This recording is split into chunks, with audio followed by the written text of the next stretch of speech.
Chairman Korangi town محمد نعیم شیخ نے محکمہ M&D کا دورہ کیا اور ڈپارٹمنٹ کی جانب سے مرمت کر کے قابل استعمال بنائی گئی گاڑیوں کا بھی معائنہ کیا۔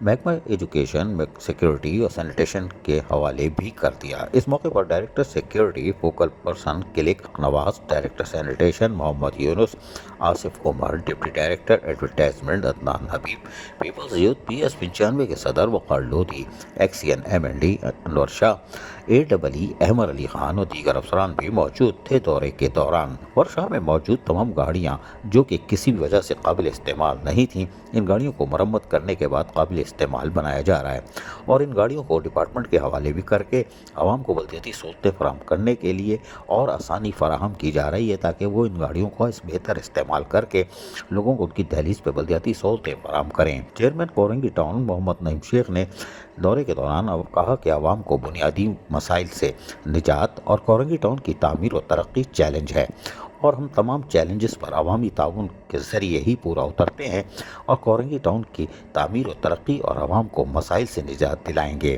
انہوں نے مزید کہا کہ ہم پاکستان پیپلز پارٹی کے چیئرمین بلاول بھٹو زرداری کی سربراہی میں پارٹی کے منشور ویژن کے مطابق عوام کو بلدیاتی بنیادی سہولیات کی فراہمی پر عمل پیرا ہیں۔ علاقائی ترقیاتی منصوبے میں معیار پر کوئی سمجھوتہ ہم کرنے کو تیار ہی نہیں ہیں۔ ترقیاتی منصوبوں میں معیار اور اس وقت مقررہ کردہ جو ہے اس پر یقینی بنایا جائے گا۔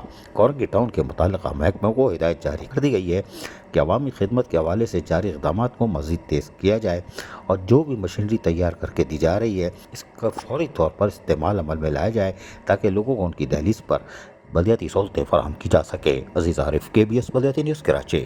ایسی ہی خوبصورت ویڈیوز فیوچر میں حاصل کرنے کے لیے ریڈ بٹن پر کلک کر کے اور بیل آئیکن کو پریس کر کے ہم سب کے سبسکرائبر بننا مت بھولیے۔